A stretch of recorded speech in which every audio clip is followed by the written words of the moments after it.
Welcome to the Murfreesboro City Council meeting. It is May 7th, 2026 at 6 p.m. Councilmember Sean Wright has our prayer and our pledge. Everybody bow your heads. Heavenly Father, please be with us as we make the decisions for the city. Let them be in your will and what you would like the city, the direction in which you would like it to go in. Please be with those that are in pain, who are in medical pain, who are in financial pain, or any pain that is spoken or unspoken. It is in your name I pray. Amen. Amen.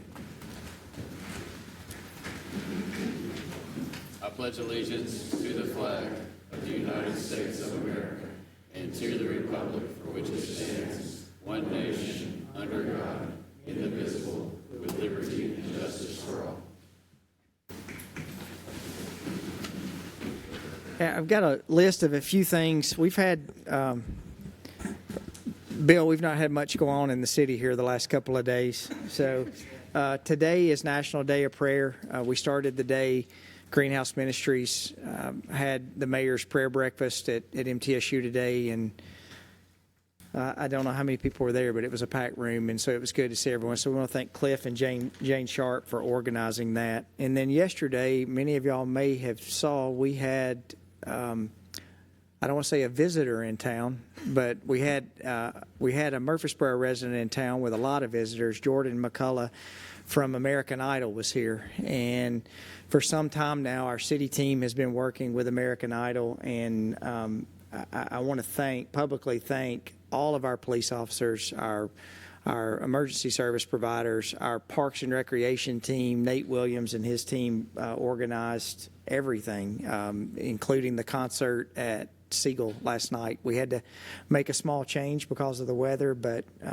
we are all pulling for Jordan, and Jordan is representing Murfreesboro unlike anything I've seen before. So we're excited, and I know we'll all be voting for him. You can vote up to 50 times. It's much like voting in Chicago. That's a joke. That's a joke. So you can vote up to 50 times for Jordan on American Idol on Monday night. It's a 3-hour finale, and he is to the final 3. So hopefully we'll be celebrating on Monday night Jordan bringing home a championship for Murfreesboro. So Jordan, we appreciate you. All right. Do we have anyone here speaking on public comment or actionable items? No, sir. All right. We have no ceremonial items. You have 10 items on the consent agenda. Is there anything that needs to be brought off the consent agenda for discussion? Second. Motion and a second. Please call the roll. Ms. Gales Harris. Aye. Mr. Maxwell. Aye. Vice Mayor Shacklet. Aye. Mr. Wade. Aye. Mr. Wright. Aye. Mayor McFarland. Aye. All right. You have several city council meeting minutes. Are there any deletions or additions to the minutes? If there are none, I move for approval. All right. We have a motion and a second. Ms. Gales Harris. Aye. Mr. Maxwell. Aye. Vice Mayor Shacklet. Mr. Wade. Aye. Mr. Wright. Aye. Mayor McFarland. Aye. All right, we're going to move to our first item under land use matters. We have a rezoning of property located along Memorial Boulevard. Good evening, Mr. Mayor and members of City Council. Our first public hearing tonight is for a rezoning of property located at the southwest corner of Memorial Boulevard and Tillanook Lane. The property consists of 3 parcels, as you can see on the map. The northern 2 parcels are currently zoned RS-15, and the southern parcel is split zoned, with the front 3 quarters being zoned commercial highway and the back quarter being zoned commercial fringe. There is a request by Goodwin Mills GMC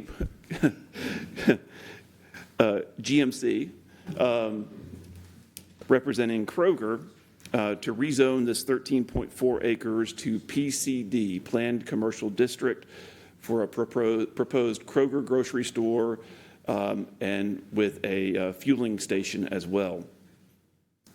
The proposed plan does not have any adjacent strip centers or retail uses. It is specifically for the Kroger principal use with detached fueling station. The future land use map of the Murfreesboro 2035 Comprehensive Plan is on the screen now before you. It recommends GC, general commercial land use character for these 3 parcels, and this is from the future land use map that was adopted in 2023. The proposed request is consistent with the GC land use character. The surrounding land uses and zoning districts to the south of the subject property is land that has been zoned commercial highway and commercial fringe for about 10, 12 years now, I believe. There are some large lot residential uses and some vacant parcels that make up that CH and CF zoned land.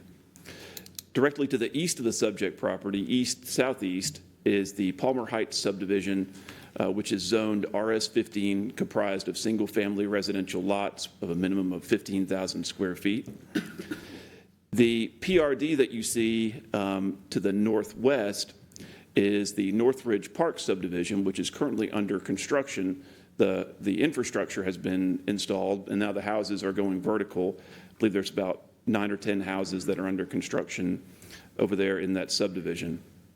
To the north of the subject property is a vacant lot zoned commercial highway and commercial fringe, and that would be on the north side of Tillanook Lane, and the Family Worship Center, which is zoned RS15, to the north of that.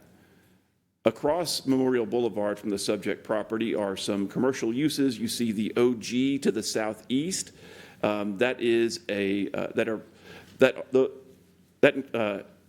That OG zoning contains several office buildings, including the Exit Real Estate Office. And to the north of that, directly across the street from the subject property, is Zone CL, Commercial Local. That's where the Speedway gas station is, as well as the Redstone multi-tenant retail building that's under construction on the property to the south of the Speedway. At the northeast corner of that intersection is the Wilson Bank and Trust. The planning staff conducted a neighborhood meeting on the proposed rezoning request on February the 10th. It was very well attended, and so we had an opportunity at that time to answer a number of questions, and the applicant relayed information about the plan and the zoning request to the neighbors at that time. The Planning Commission considered this item, this rezoning request, at its March the 11th meeting, and at that time voted to recommend its approval to the City Council. Tonight we'll need to hold a public hearing on this matter and consider it on first reading. Prior to the public hearing, however, Mr. Randy Perry with GMC Engineering has a presentation that he would like to give you on the specifics of the proposed development. And staff will be happy to answer any questions either before or after the public hearing that council may have. So I'd like to invite Mr. Perry up. Good evening. I'm Randy Perry with Goodwill Mills Kaywood, GMC. Matthew has explained the basis of the project very well. What are we doing? We are requesting a rezoning of 3 properties for the development of a new Kroger. And why does Kroger want to do that? Their current store south of this location on Memorial is essentially maxed out. There's no room to expand. And normally we would expand on a given lot if the room was there. However, this is the option that makes the most sense in order to get a much larger store than what's further south. One of the questions that came up well, actually from staff, was what happens to the existing store? And Rhodes Seeger is the real estate partner on this project. He has done a lot of marketing already and has, now I don't want to speak for him, but there are 2 or 3 national tenants that are looking at this space because of its location. So one concern was, is it just going to be dark if this rezoning goes through and we develop this property? And it will not. It's likely to be redeveloped fairly quickly with what, all I know is a national tenant. That was one of the concerns. So this property itself, there are 3 parcels. 2 are zoned residential, 1 is zoned commercial. And if you look at the zoning map summary, I'm going to run through some of the pattern book, which is a document I think all you have. And it is following up on what Matthew said. The current zoning does have RS15 CH, and CF. And from Tillanook, which is just north of this residentially zoned property, all the way south to Haynes, is all commercial already. The future land use plan, as a comparison, shows these pieces with a commercial use. So what we're asking, it fits in with the 2023 Murfreesboro land use plan. Moving through the pattern book, what happens with utilities? Water and sewer would be extended from the north through the site and stub to the south to allow for future southern development to connect to that. Those would be public mains of water and sewer. We have a preliminary schematic design that we've submitted to MWRD. We've gotten comments, we've addressed those, and all those plans are schematic in nature. However, they are well beyond schematic because we have to make sure that what we are proposing is actually going to work, and it does. Storm and easements, we'll talk about those in a minute. The aerial, some of the locations around this property that Matthew pointed out are on this sheet. We have some photos, and one of the important pieces of this are the uses that are currently allowed in CF and CH. The 90% of those would be then restricted if this gets rezoned to PCD. This use chart in the pattern book are the uses that would then be allowed, and those are all associated with the grocery store and the interior tenants and the fuel center. So the uses are restricted with a rezone. Architecturally, it's a mix of brick, stone, architectural panels. There is a brick screen wall along the delivery dock in the rear. There's actually a truck well that descends lower than this finished floor, and the screen wall would be above the delivery trucks and the compactor in the back. The fuel center is an upgraded fuel center. It has a stand and seam metal mansard roof, brick columns, and a brick kiosk. That's above and beyond what a typical standard Kroger would provide. During the neighborhood meeting, there were three main concerns: visibility, tree protection along the common property line, and drainage. And we believe that we've addressed those in a positive way. The visibility, we have a evergreen buffer along the back. Per code, a type D buffer is what's required. We have committed to a type E buffer, which is the next step up. It's a heavily planted evergreen screen on a 4-foot berm. And Brad had asked for a rendering, and we put this is an actual photo, but we rendered in, these are 8-foot trees. I think 6 foot is the minimum height at planting, so these are 8 foot in this picture. And there is a building in this photo, or this rendering, but you can't see it because of the type E buffer. So this is our response to the concern on visibility from the Parkview Heights subdivision to the west. The second concern, major concern, was tree protection. So what we did was we had a survey go out and survey all the trees along this common western property line, and then we calculate the drip line from the diameter of the trees. That line, the drip line, is inside of this green shape, and that's why this green shape has kind of a contour to it, because it's the different size trees and the different size drip lines. So what do? We took the drip lines of the trees and then added an additional 8 to 10 foot buffer outside of the drip lines, and there's a no disturbance limit from the drip lines and an additional 8 foot out. Our grading plan reflects that, with no contours, no grading along this area on the west property line. So we're providing more than ample tree protection with our design. How do we do that? We eliminated some parking in the parking lot and shifted the entire development to the east. The building itself is 146 feet from the west property line. And the drive aisle behind the building is 100 feet away from the west property line. So we've pushed everything to the east, added the tree protection, and added the buffer for visibility. So the main issue was drainage. And from here down to Haynes, there are some existing drainage concerns and issues that pop up during particular storm events. Kroger is committed to what we call over-detention. This is a drainage design that is above and beyond what's required by code. And how do we achieve that? We have several elements built into this, our drainage design. And we also did, we took Northridge's design report, or drainage report, and then the potential drainage improvement near Haynes, which is a detention pond that may or may not get funded as a city project. Our design integrates with those two and allows for a more efficient conveyance of water along this western property line from the south. Our over-detention consists of, well, it's our regular detention per code plus additional storage. We have surface ponds. We have underground detention on the south side of the store. All of the rectangles, these parking spaces, are all pervious pavers.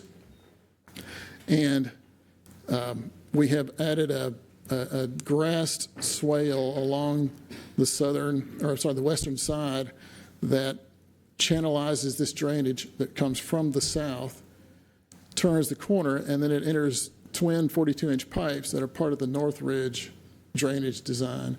Their design also accounts for flows from the south. We are integrated into that design. On Kroger site in particular, in the 2, 10, 25, and 50, those are different storm events, 2-year storm, 5-year storm, and so forth. We are reducing the amount of runoff in each of those storm events by 8 to 9 CFS. So what's leaving the site now is being reduced by 8 to 9 cubic feet per second, flows being reduced.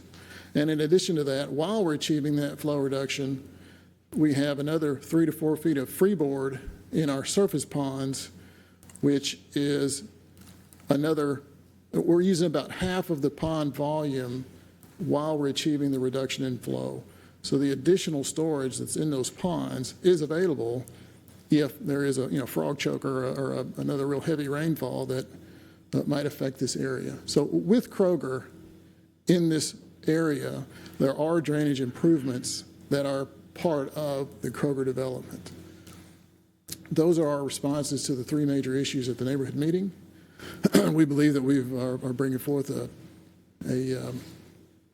development that we hope will be well received. I'm happy to answer any questions you might have. Any questions? Thank you. Got a question. Yes, sir. So, for the size of the building, I think it said they need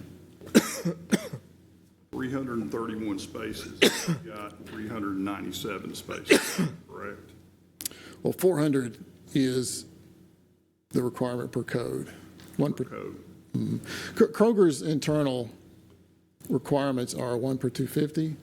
We are below that number. Let me get to that site plan.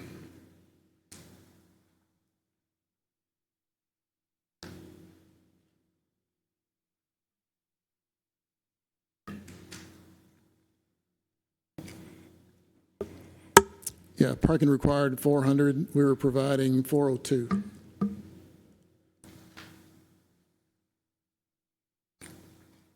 So is there any, I guess, I'm just looking here, it says the parking book says 1 space for every 300 square feet of floor area for retail use for 5 spaces.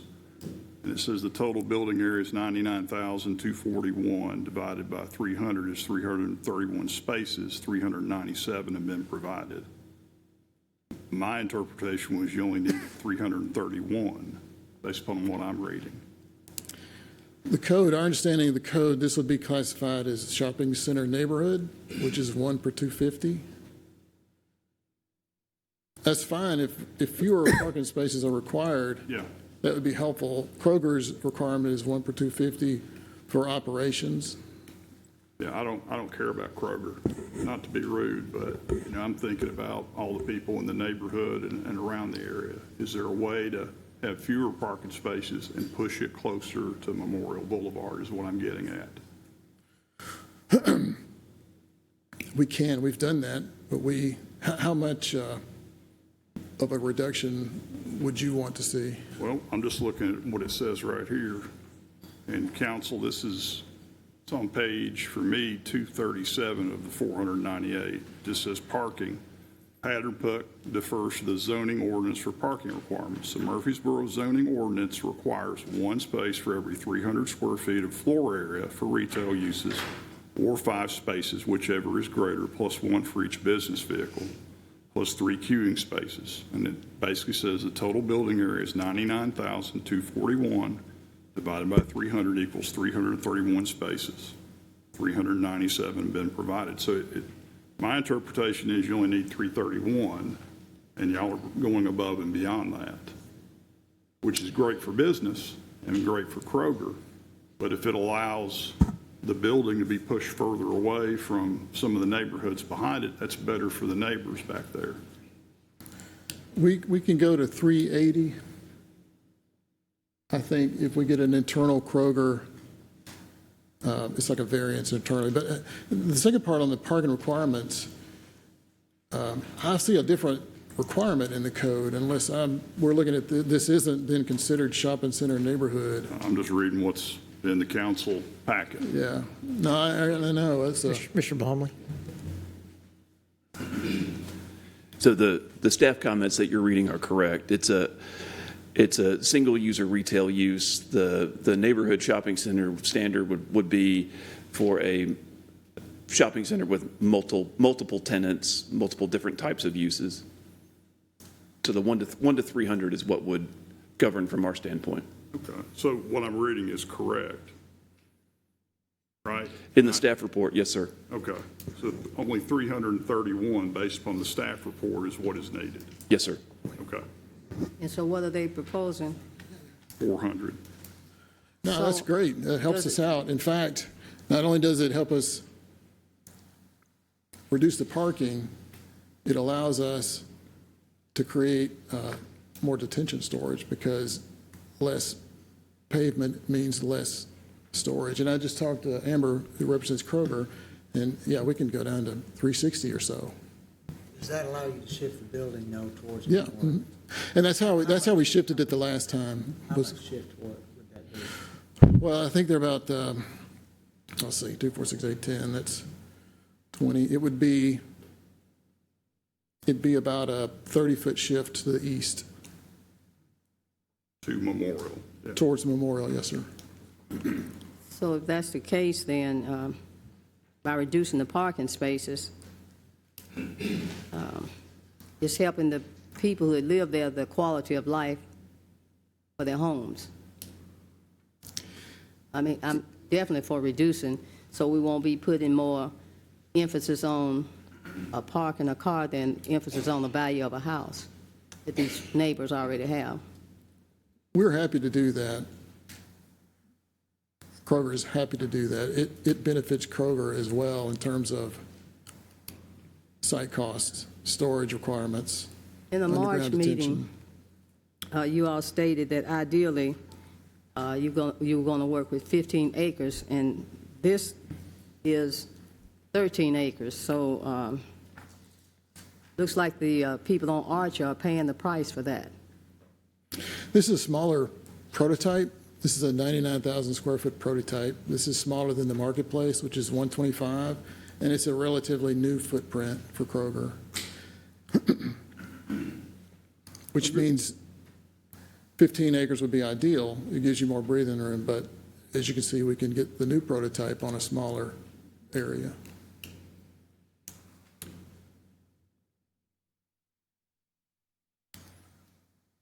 Go ahead.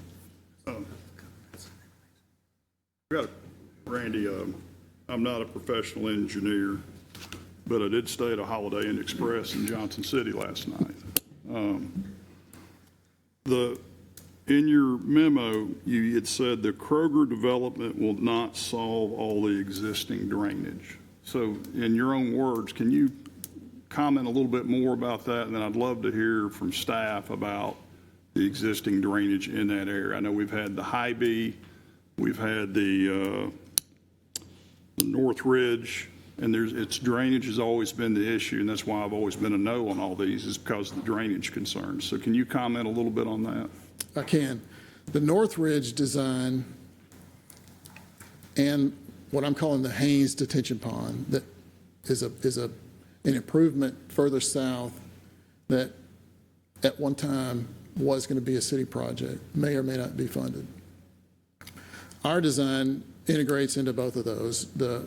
Where we show our grassed swale on the west side is in an elevation that would allow for an efficient conveyance of water from the Haynes improvement when it occurs in the south. If it doesn't occur to the south, our channelization and grass swale on the west side allows more of an efficient conveyance to the Northridge drainage. Northridge has two 42-inch pipes that point to the southeast towards Kroger.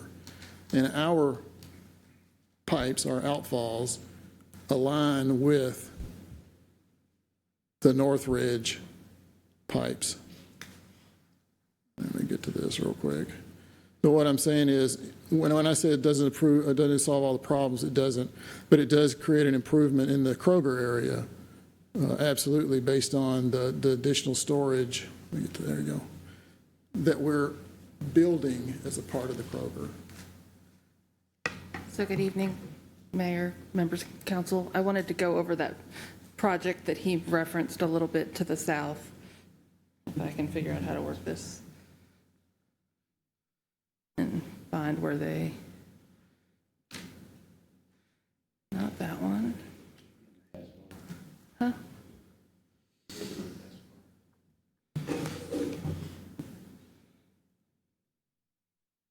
There. So here's an overview kind of this area. It's these three lots that we're looking at for the Kroger. This is Haynes Memorial is planned north up. And then, so this detention is a city project that we have designed, which provides ample detention. Randy mentioned the two 42-inch pipes at Northridge. The pipe size leaving this is two 30-inch equivalent, so we're detaining that water down from 42 down to like 30. So two of those pipes. So this detention will reduce it, the amount of water going through this area greatly. We had a project and we have had conversations with other potential buyers on developing these properties here.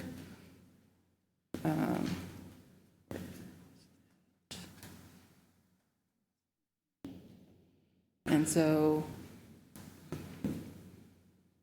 this was the Hy-Vee project, which is no longer happening, is my understanding, but they incorporated that detention into their design. Any development of this property, we would ask that they also do the same. So the city regional project would be part of, A development at the time, not Kroger, but the development to the south. okay. But they are taking that water on. They have a place for that water to go. The last time we had a pretty good rain, I walked down the Bacon's property, and thank you for not shooting me, because I should have let you know I was back there, because it was getting dark. But I had on some tennis shoes pretty high up, and my feet were soaked when I finished walking that. Now, that property there and going on down that fence line, what kind of relief are they going to get? Because I know you mentioned these other vacant properties where, is it Hy-Vee or Hy-Vee was going to go? Mm-hmm. Will a new type of drainage be there to help the people on that fence line? Yes, so when these properties develop, or if this project is funded, then the city can build this detention or that be development-driven to help them out. And then, like I said, those pipes leave here, and then this is where the swale at Kroger will pick up.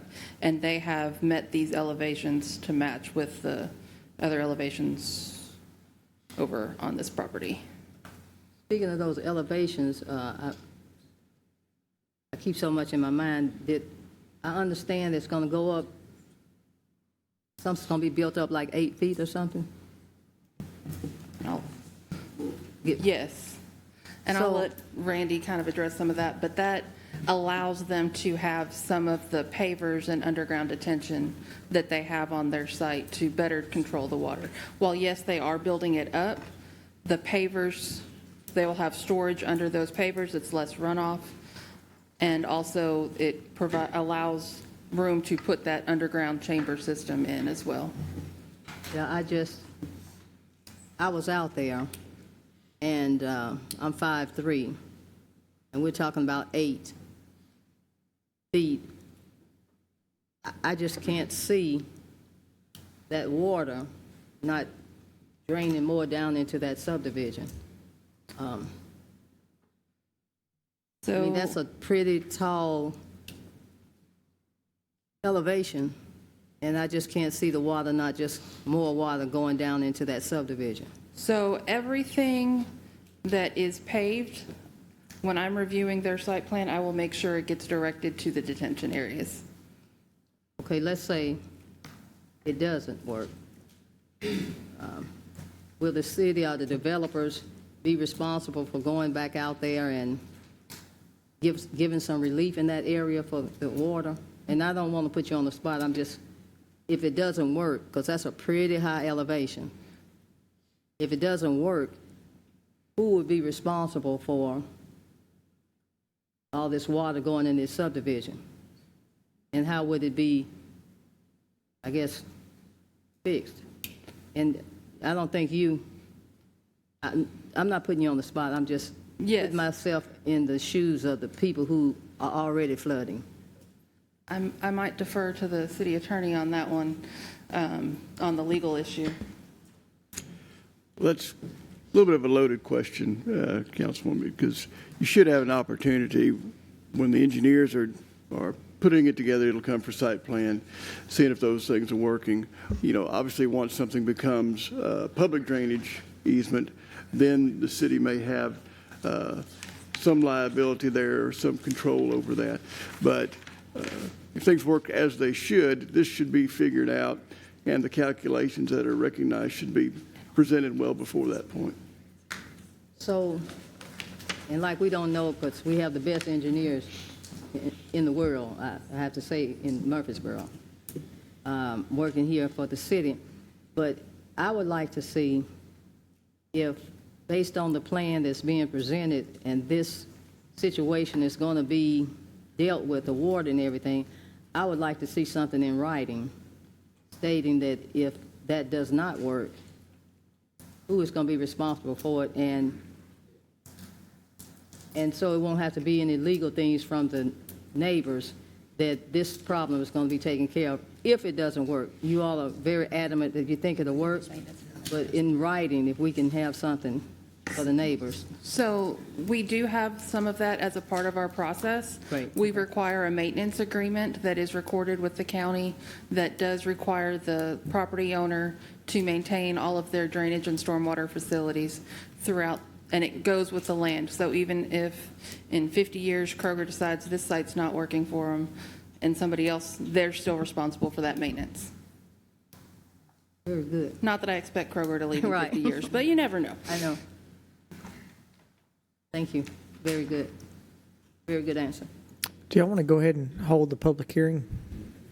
We can. I was still curious about the two national tenants. And the reason I ask is when Kroger pulled out on Middle Tennessee, I mean, that sat empty for years, and now we've got this fantastic 24-hour gym at, $9.99 a month, and I'm being facetious. It was a big issue. So who are the Are we Road Seeger. getting a vape shop or another Mexican restaurant, or what are we getting? So my name's Road Seeger, Southeastern Development. I cannot say the tenants.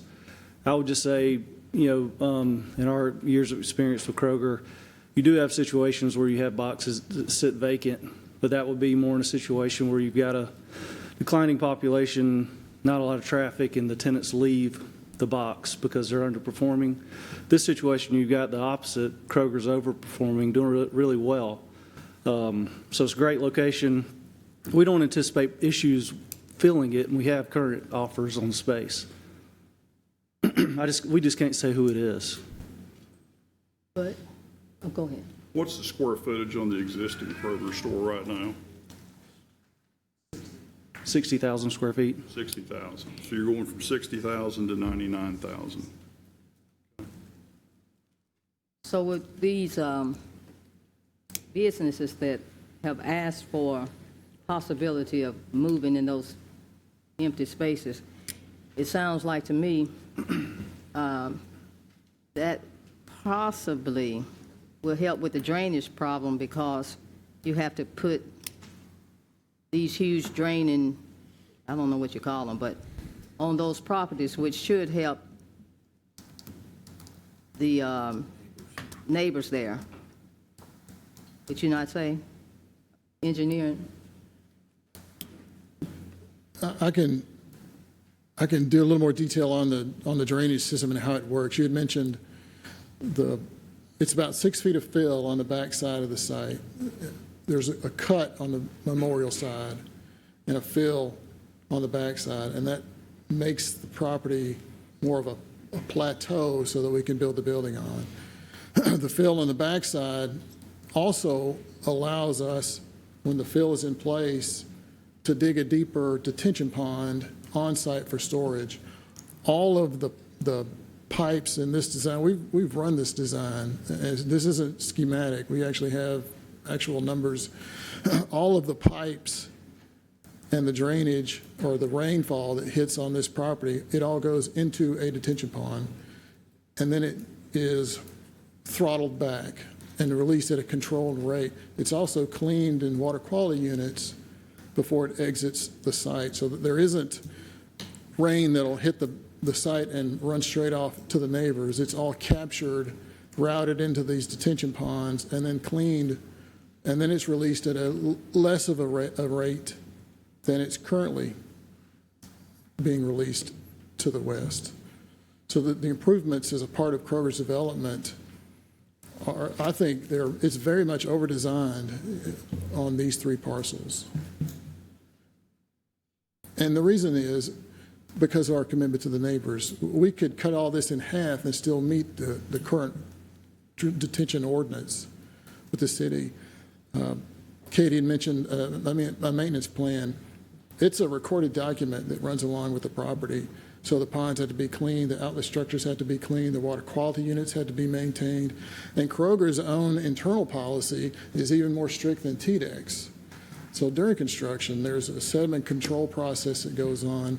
We have an annual seminar with Kroger, and they hammer away how clean the sites are during and after construction. So it's a piece of Kroger's community commitment to keep the site clean. Yeah, like I said, I'm leaning towards possibly being okay if these homeowners can get in writing if this doesn't work. And then once they get it in writing, not be 5 years down the road before we do something, Because sometimes we promise, I'm not talking about the city, people promise things, and when it's in writing, that's fine, but then you take them to court or whatever, we talking about 5 or 10 years down the road. But I'm talking about something immediately happening to help the neighbors in case that drainage doesn't work, whether it's on the developer or whoever. Just trying to protect the neighbors around there. Ms. Knoll, I have a quick question. Can we bring up, so this entire corridor goes back quite some time, back to when the gentleman who owned the property at the corner. Then it went to when State Farm redeveloped their parking lot, their commercial lot that was coming across, and then that went to, I think there was a property owner who owned the Hy-Vee property before Hy-Vee bought the property. And I remember when Huddleston Steel, or the council authorized Huddleston Steel to draw the drainage pattern that goes all the way back to the Hooper Bottom outfall that then goes to Hooper Bottom. I think it'd be good for at least me to, besides what we've seen on our portal, can you talk about the entire portion of from the corner of Haynes and Memorial going back to the Osborne Lane, the new Osborne Lane? And I mean, there's and to the residents who are in Palmer Heights, we walk there routinely, you know, to refresh. I mean, we talked about this and what has to be done really with the vacant property along Memorial to alleviate and fix the issues in Palmer Heights, because the property that's not developed on Memorial is causing a portion of the drainage issues in Palmer Heights because it really doesn't have anywhere to go but to Correct. Palmer Heights. So can you show us what the plan is going from Haynes all the way to the Hooper Bottom outfall? Sure, and I'm going to. So I've pulled up our GIS map and I'm turned on our, maybe it's going to take a second to load, the May 2010 flood aerial, which will show some of the ponding water areas. So this would be the city airport. We have the city's done a project here to help with some of the drainage, which all does flow to that Hooper's Bottom area. So all of this drainage is wanting to go through here, all the way up. There we go. To this area, and I need to turn contours off for that, because that's not going to want to load. So you can see the water standing all through this. You can see the line of standing water essentially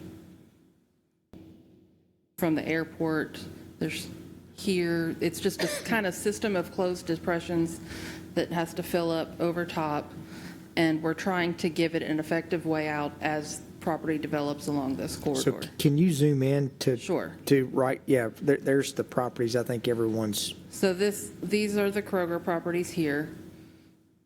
As you can see, the water standing on these properties. And like I said, this was May 2010, May 1st and 2nd.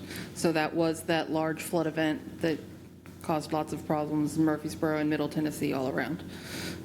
So this is not an everyday event, but this is a very good graphic representation of what water has done in the past. Okay, so can you show us, just using your cursor? So the water what comes, it follows this path through here. There's a pond, cuts across what was the Northridge, or what is now the Northridge Park subdivision. Katie, will you X out of the enhanced search? Sure. So, yeah, thank you. And let me turn the contours back on. And stormwater.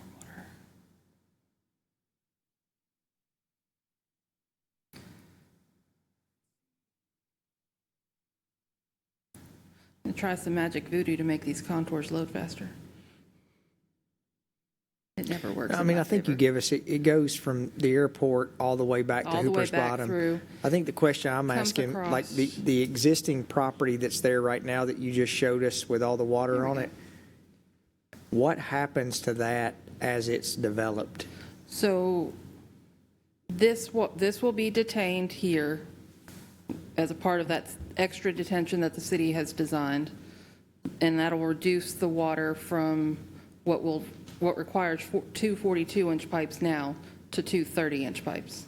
So that's a lot less of a flow coming through And then when my conversation with Randy, this area of ponding water that they are maintaining that storage on this site and meeting our regs above that.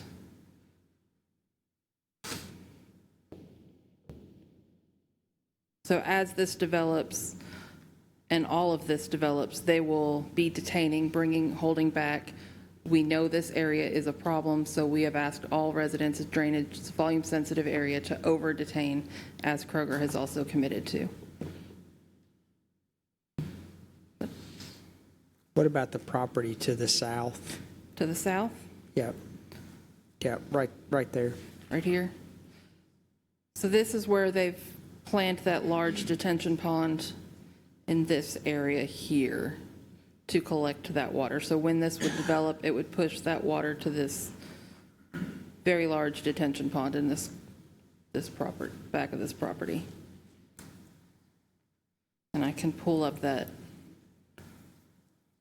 IV plan again that shows that.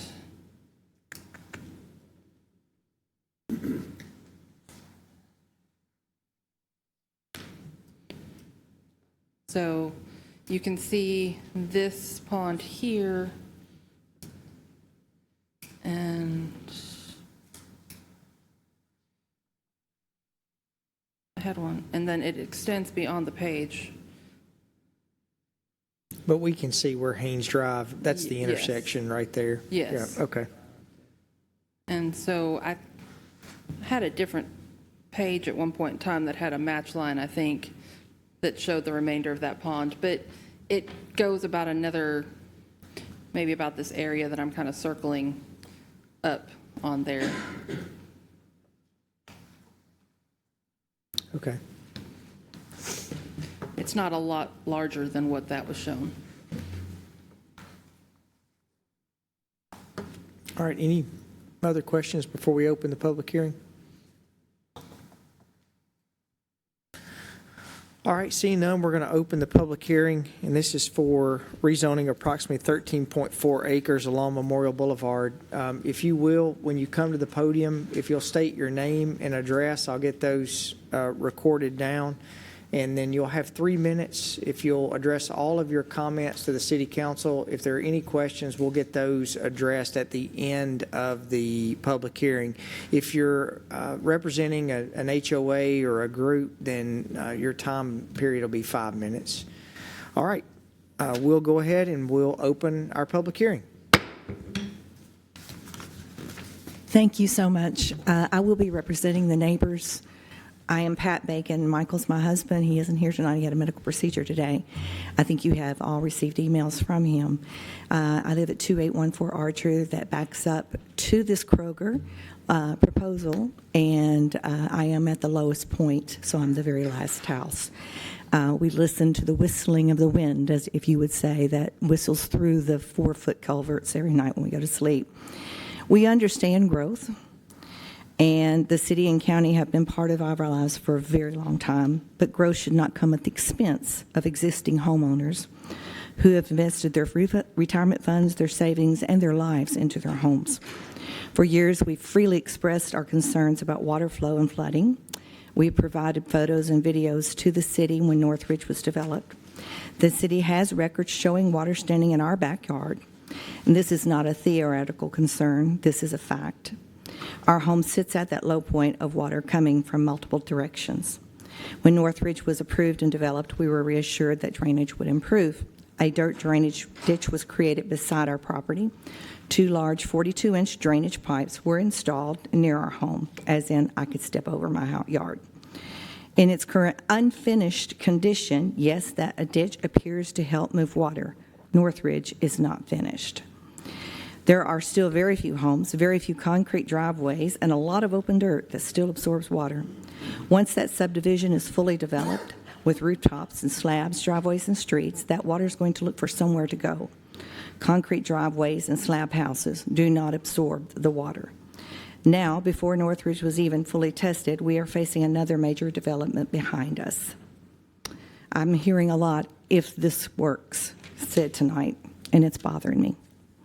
Kroger development would raise land behind our home. My understanding was anywhere from 6 to 8 feet above our property. I have a privacy fence that we built up because of the water that stands in our yard, and I didn't want it to rot right away. It will place a large commercial building, services drives, loading docks, truck traffic, lighting, stormwater systems directly behind an established residential neighborhood. At the March zoning meeting, I learned that something that changed my view of the project. Kroger apparently prefers around 15 acres ideally for this type of a development, but this site has 13 acres, so we'll make it work. That may be Kroger's problem, but it should not become our problem. The consequences of forcing this development onto an undersized site should not be pushed into the homeowners along Archer Avenue in Palmer Heights. The backside of this property has served as a natural retention area for decades. The pond behind our home and the lower elevation of that land have collected water during heavy rainfall. During extreme rain events, the water has reached throughout our backyard. Now the proposal appears to raise land, change elevations, route even more water behind our home. I am especially concerned that the elevated land could create a damming effect for runoff coming from the south, including the Rogers property and the broader Haynes Drive area. And now we are also hearing that the future development south of this site, with water from the area between Haynes and Tillamook, potentially being routed towards the same drainage path behind our homes. So this is no longer just a Northridge or Kroger development issue. It is Northridge, Kroger, and whatever future development occurs near Haynes Drive, all sending water to an area that has already known history of holding water. City engineering may say that this can be handled. I understand that engineers can design plans. I understand that calculations are made. I understand there are stormwater standards, retention ponds, detention ponds, and drainage studies. But I have to ask, what is our recourse? I heard tonight, I'm leaning towards the fact that we'd have to get a lawyer. What is our recourse if the pipes, ditches, and detention areas do not perform the way everyone says they will? Because if this fails, it is not a line on an engineering drawing. It is our homes, it is our investments, and it is our retirement, and it is our backyard. It is our neighborhood. Mr. Maxwell voted no to Northridge because he believed our home was still at risk from that development. And again, that development has not been fully tested. And now as homeowners, we're being asked to accept even more risk. I'm tired of feeling the threat to my home. I'm tired of standing before you and wearing out my welcome, quite honestly, and begging elected officials to protect my property that I already own. If Northridge and Kroger had been built first and someone called the city and asked to build Palmer Heights in the low area where our homes now sit, I believe one of the first engineering responses would be either raise that land or use the lower portion of my property, my lot, as a retention area. But we do not have that option now. Our homes are already here. And that is why the backside of this property needs to retain and remain a meaningful retention area. It should not be raised and turned into a route for additional water behind established homes. In our earlier email, I asked that Kroger building be moved farther away from Palmer Heights. I hear that you need 331 parking lots, sites. Then let's give them 331 and move them the maximum amount away from these homes to protect our values. I still believe the current placement is harmful, but based on what I've learned since then, I now believe the bigger issue is whether this site is even appropriate at all. Kroger needs 15 acres, and this is 13. Then maybe this is simply the wrong site. Kroger needs to find a location compatible with their needs without placing the burden on surrounding homeowners. And if this project is so important to Kroger and the city that it must be forced into this location, then someone just come purchase my home at a price that allows us to move and allows the lower area of this to serve as retention to keep the rest of the Palmer Heights area safe. Ms. Bacon, thank But I'm 5 minutes because I'm You're at representing. 7 minutes already. God bless you. Thank you, Ms. Thank Bacon. you. I appreciate you very much. No problem. We really appreciate your comments. All right. Anyone else wishing to speak?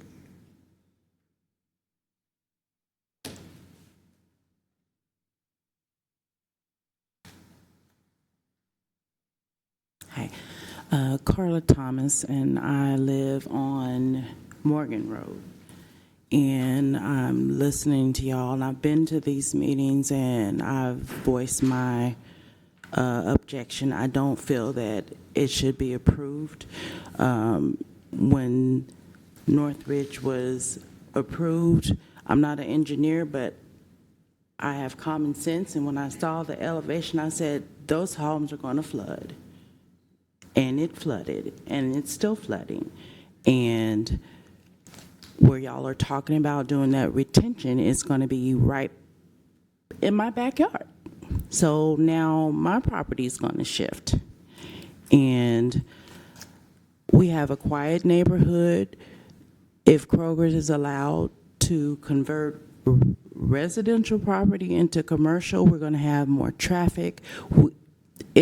The traffic for Memorial Boulevard is ridiculous now. It takes us almost 45 minutes just to get down the road, and it shouldn't. The infrastructure is not there. It's too much traffic. We'll have too much traffic through our neighborhoods, and I'm deeply concerned. I don't believe that. I think the city is just allowing too much development too fast. And I think y'all aren't listening to your constituents. Residential areas should stay residential. I don't know what the issue, how it's resolved with the flooding, but I'm pretty sure adding more runoff into an already overburdened area is not going to help. And we're hearing the city manager, the city attorney saying that the city may be responsible. That's a may. It's going to fall on the homeowners. And most of us are retired or retiring, and these are our investments. These are our homes. There's nothing else. This is it. We're in our golden years. We don't. If y'all are going to do this, then y'all should buy our homes, because our property value is going to go down. Our quality of life is going to go down. And I just ask that y'all not allow it. Thank you. Thank you, Ms. Thomas.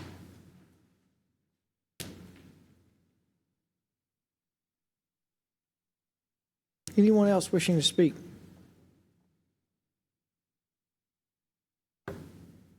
All right, seeing none, I'll close the public hearing and now consider on first reading ordinance 26 OZ 12. Council members.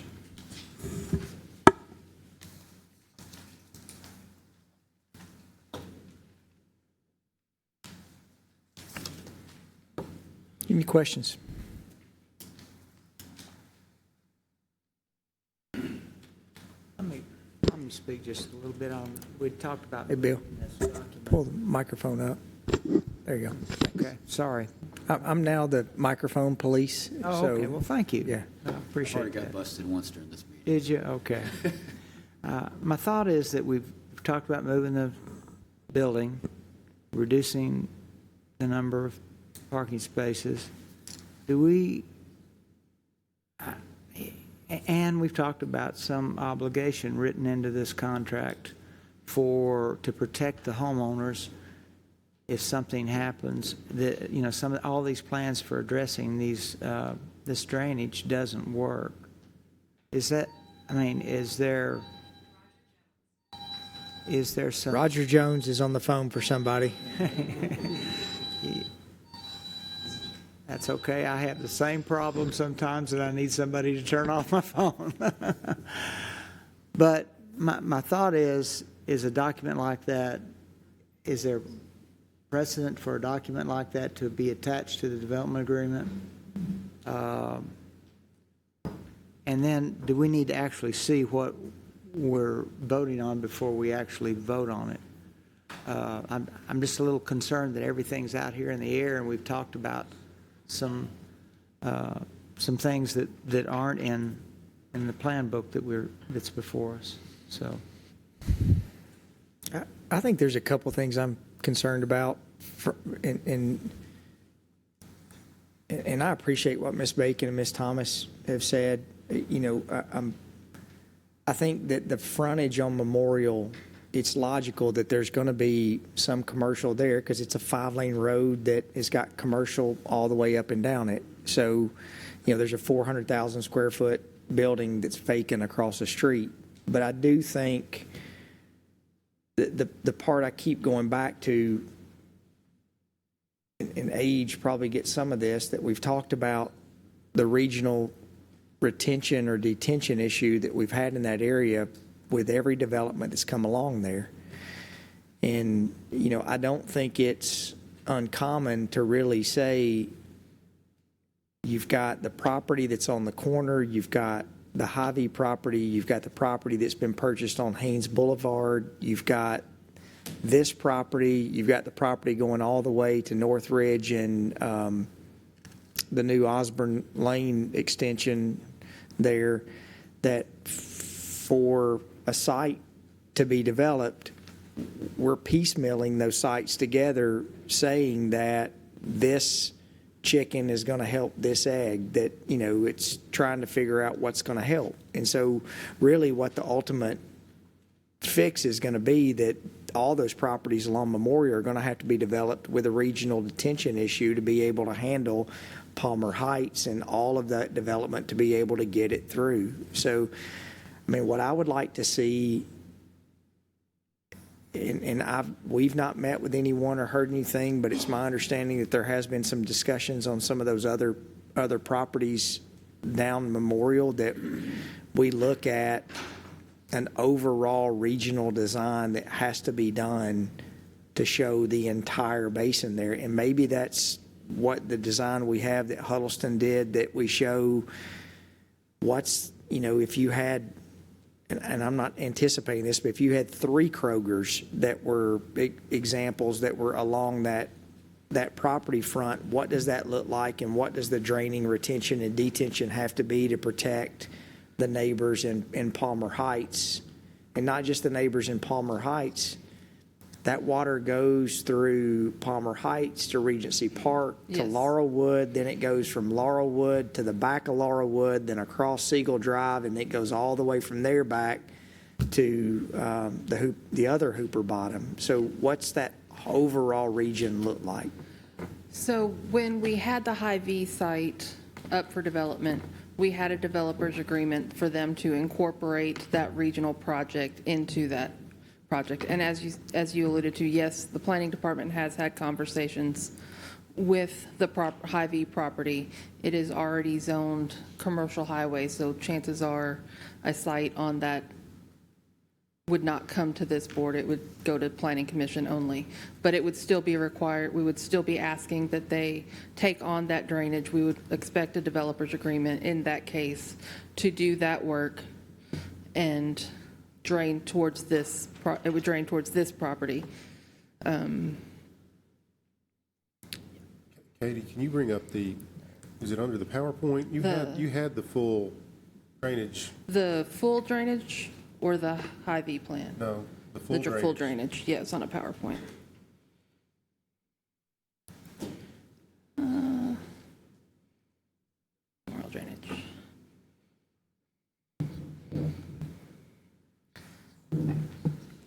So the Hy-Vee property, let's zoom out just a little more.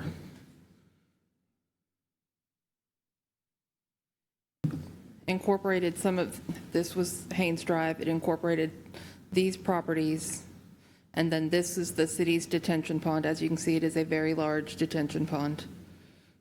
And then it drains over to, and the pipes would dump out at the Kroger property.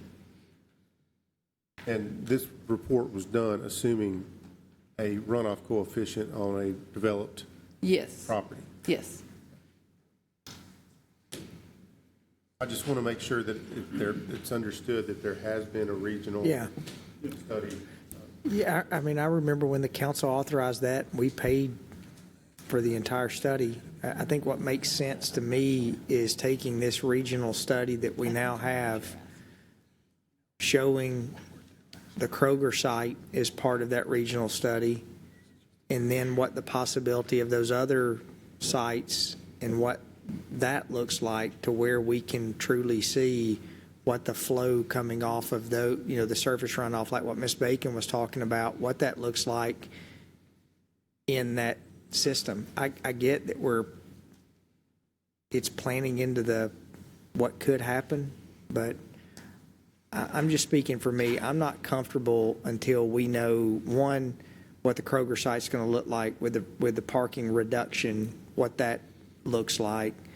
Two, with the discussions that are with the Hy-Vee property and maybe some other, maybe have just a plan to say, this is what it looks like with these types of uses. This is what we would anticipate with the drainage and how what we would not want to do is make sure that you've got a site, for example, Kroger, that's got, a 9-foot retention area to be able to hold the flow that needs to stay on its site. So it's got to go somewhere. That's where I am on it, there to see those couple things. I've been on council 4 years, and the Hy-Vee property came up, the North Ridge property came up, and it was the same concern every time around, flooding, drainage. And it's not just Palmer Heights, it's Regency Park, it's all the neighborhoods that are in there. And if we've got a regional plan, we've looked at that, we've paid for it, then we should be doing something with it versus, as they say in the military, hope is not a strategy. We hope that this developer that does this with Kroger and this person that does this with this subdivision, that this will all tie together and solve this problem magically. You got a lot of homeowners, it's their lives, it's their investment, it's their homes. I think we need to fix this problem. I'm just, I'm a no on it, out of the concern, for the drainage. Because at the end of the day, since I've been on here, we rarely say no to anything. We say yes to a lot of things. So either, it needs to come back with a better plan or we just say no. Because the drainage issue is going to be there and continue to be there, whether it's a Kroger or a Best Buy or a mini Walmart or what have you. So. I don't think anybody doesn't expect Memorial, that frontage on Memorial to develop, do something. It's going to do something. Even when you first moved there, people were still talking. Been around long enough to know that there have been people talking about the Haynes property and all that stuff for years. But I think maybe looking at things, what I remember a planning phrase when I was at MTSU taking urban planning, reasonable expectations. Give the public reasonable expectations, giving the planning community and the development community reasonable expectations. And that's really our obligation, I think, from a government standpoint. We need to do our part first. And it seems like often we get to projects that may have been put off or haven't been completed with the anticipation that they will make a difference or will be completed. So I'm kind of at the point of saying, let's do our part first and give some assurance that it's not going to cause the development that's coming along Memorial is going to cause harm to an existing neighborhood like Palmer Heights. That's kind of where I am now. I appreciate the effort. Kroger's been a valuable part of our community for all my life. And I'd love to see them grow and continue to be successful. But maybe the timing of this, we need to do our part to make sure that this is a success for our entire community and not just a particular segment of our community. Yeah, if I may, I'd like to request a deferral, and the reason is, we have the pieces that you're looking for, but it's not on one sheet. Our design takes into account Northridge and the Haynes Detention Pond. That's how we design it. We use that as part of the design. But I understand it. You need to see it on one sheet, what happens when this develops and so forth. And what Kroger would be doing is what Katie said, each development would be required to do along Memorial, would be to reduce the runoff. That's what Kroger would do for their piece. And then the next development to the south, they would do a reduction in runoff. And as they develop, the drainage gets better with every piece that falls into place. And what I'm hearing is you want to see that schematically. You want to see this is Northridge, this is the Haynes Pond, and here's Kroger, and here's what it is before all those, and here's what it looks like with Kroger, and then here's what it's going to look like when developments X, Y, and Z occur down the road. We can give that to you. We have that, and we've used that, but we don't have it on one sheet. So if we could defer it, we can scoot the thing 30 feet and give you those numbers on one sheet, and then you can see it on paper if that's. Could you explore also this idea of an obligation of, I think if it doesn't happen or doesn't work, so Yes. they don't have to pursue legal recourse is the only thing, and individuals, property owners having to do them themselves. If there's some kind of binding document or a part of that document that would give them some assurance that this isn't just a piece of paper. And, I don't know whether that's, I've never seen it before, so I don't know. But if that can be tied to the development agreement or something like that, if you're going to go forward or you want to have another look at it. Yeah, as far as guaranteeing we won't get another 2010 flood, we wouldn't do that. But what I can tell you is the engineering principles that are baked into the design requirements, it does work, or you wouldn't be able to develop anything. Everything would be getting flooded. So the notion that it's not going to work, it's just not going to work, isn't true. It is going to work, and that's the reason you have design parameters and requirements is based on historical data that requires you to design it a certain way. As far as a document, there is a long-term maintenance plan and a development agreement that is a recorded piece that runs along with the property that requires any developer to adhere to certain maintenance, upkeep, and those kinds of things. Yeah, We are, as engineers, liable when you seal a document that what you're designing is based on sound design principles. I mean, there's a legal aspect to even placing your seal on a document.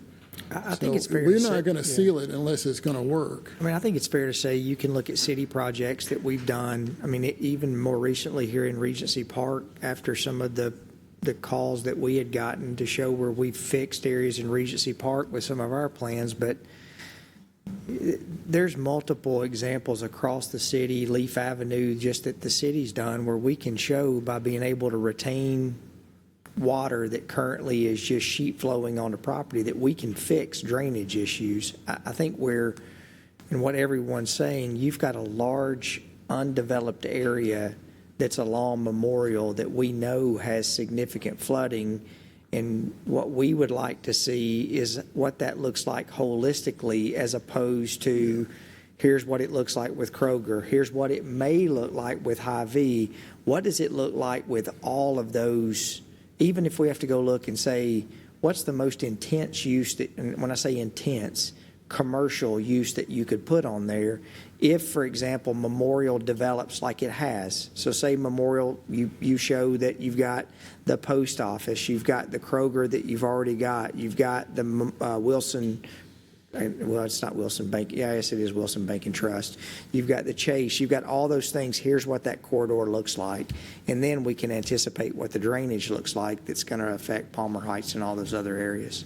I think you're saying exactly what I think we need to see. Yeah, and I was, before you even spoke back up to the podium, stepped back up to the podium, I was agreeing with the mayor. Let's look at the whole regional plan and kick this out, defer it, let it come back, and let's look at that plan of all of them developed and look at it then. So I'm going to make a motion to defer. Kurt, you have a good comment?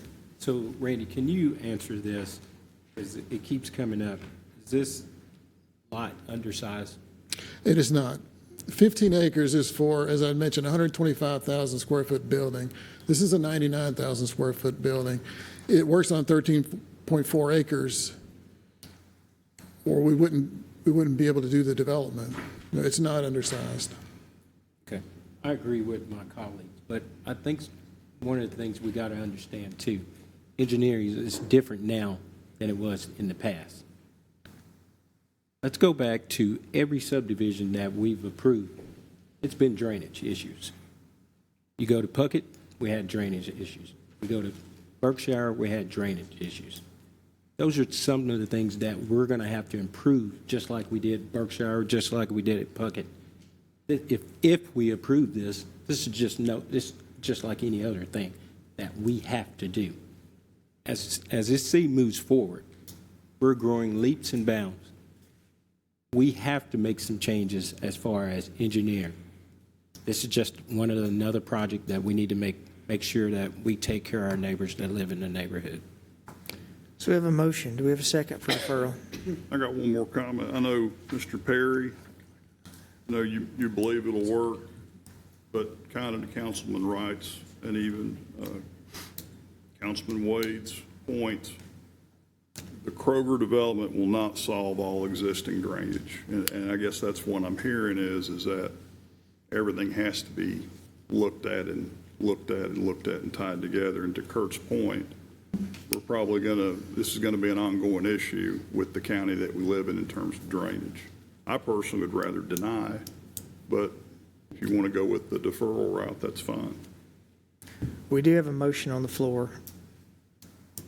Do we have a second for deferral? Second. All right, we have a motion second on deferral. Is there any discussion on the deferral? All right, please call the roll. Ms. Gels Harris. Aye. Mr. Maxwell. Nay. Vice Mayor Shacklet. Aye. Mr. Wade. Aye. Mr. Wright. Aye. Mayor McFarland. Aye. All right, this has been deferred. All right, let's move to, and for the residents who are, Ms. Bacon, if you're the representative of Palmer Heights, we will 100% stay in touch as more information comes along. All right, let's move to the Plan of Services annexation and zoning for property along Manchester Pike. Mr. Blomley. Thank you, Mr. Mayor. This is the first of two public hearings that we'll be conducting on the same property, the first of which will be for annexation. It is for approximately 93.6 acres along Manchester Pike. You'll see the private property that's shaded in blue on the map before you. That consists of 87.7 acres, and there is also a strip of Manchester Pike right-of-way that is detached from the annexation study area, but it's a gap in the city limits. And sometimes when we have an annexation request and we have adjacent areas that we need to study for annexation to fill in gaps, especially with respect to our public roads, we include those in the annexation study. We've received annexation petitions from all of the property owners in the study area, including the State of Tennessee Department of Transportation has consented in writing to the annexation of its right-of-way. You have the plan of services in the agenda materials, which shows that services can be provided to the subject property, and sanitary sewer is not readily available to the property, but can be extended to the property, although there may be some capacity limitations. The property is directly adjacent to the existing city limits. It's contiguous to the existing city limits, rather. It's within the city's service infill boundary that was part of the 2023 adopted future land use map. And it is also within the city's urban growth boundary. And as I mentioned, we can provide services to the study area upon annexation. The Planning Commission conducted a public hearing on this matter on February the 4th, at which time it recommended its approval of the annexation and the plan of services to the City Council. So this public hearing will be for the annexation and plan of services, and there will be a second public hearing for the proposed zoning of the property. I'd be happy to answer any questions regarding the annexation and plan of services before or after the public hearing. So just as a reminder for the people in the audience, so we have to have 2 public hearings. We have to have one on the plan and annexation just to show that that we basically can provide services and we can annex it. And then we will go into the zoning. If the zoning fails, then the plan of services and annexation automatically fails as well. So we need to hold a public hearing on the plan and the annexation. Anyone wishing to speak for or against, please come to the podium. All right, seeing none, we'll close. Sorry. Yeah.